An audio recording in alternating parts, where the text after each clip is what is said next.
Okay, right here the customer complained because the drywall was cracking, so she thinks it's leaking. But then I put my letter and I find out this kind of mess, very dangerous situation. The AC, the mini split is flooding on the water, shock hazard. Also, there is 4 scappers going to this pit. 4 scappers going to this pit, and also over there we have a heater sitting on the water too, floating on the water. Pipe on the Stucco without sealing, and there is no drain. There is no drain on this pit. Why kind of people do this kind of jobs? They are on drugs. They drinking alcohol while they're working. Or I don't comprehend what's going on with this kind of job. For now, I have to dry it out, and I come back later. Okay, we pull all the water out. So now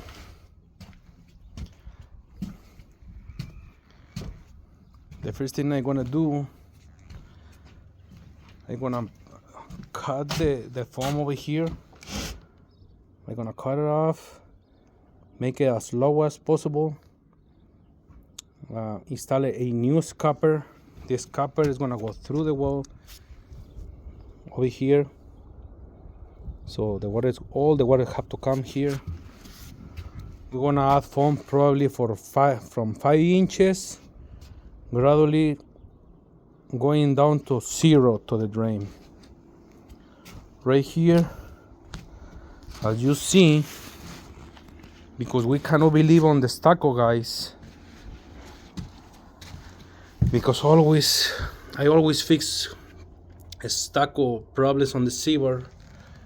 You see the wall is already cracked here, but the previous foamers who spray the roof, they bury the sewer. That's the first problem.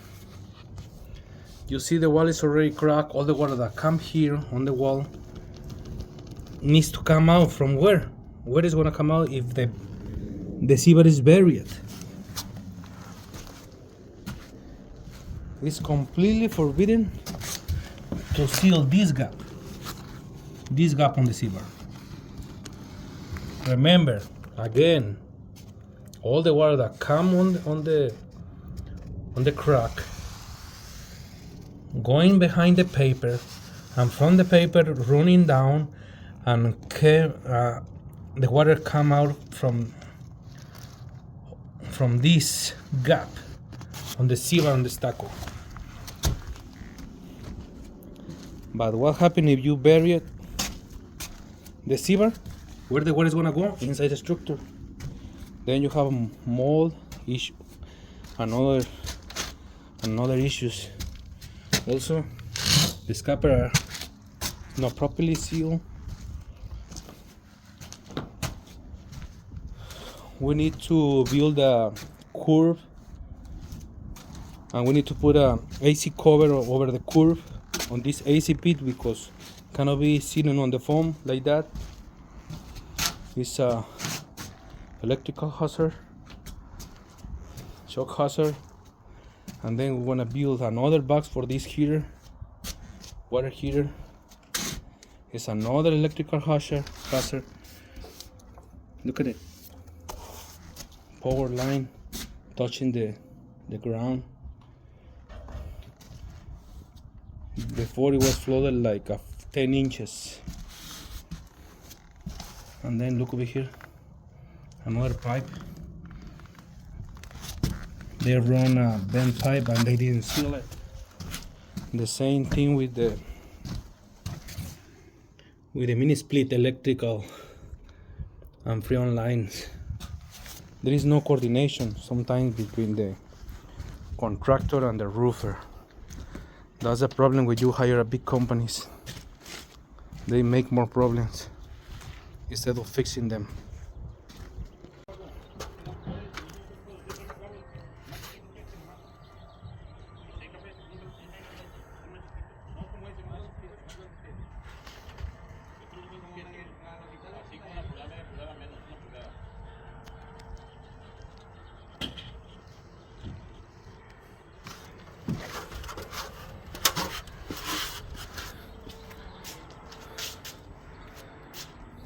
We spray the foam up to the wall.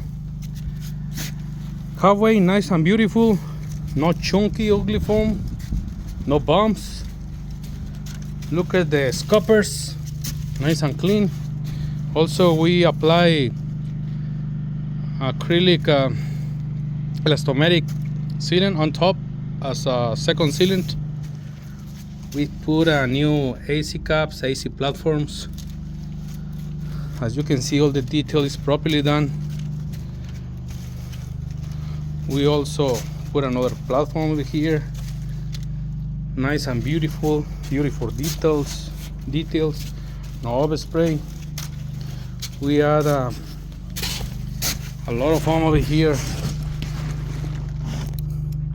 You can see my gauge, almost 5 inches, because we're going to sloop the water to the drain, to that scupper.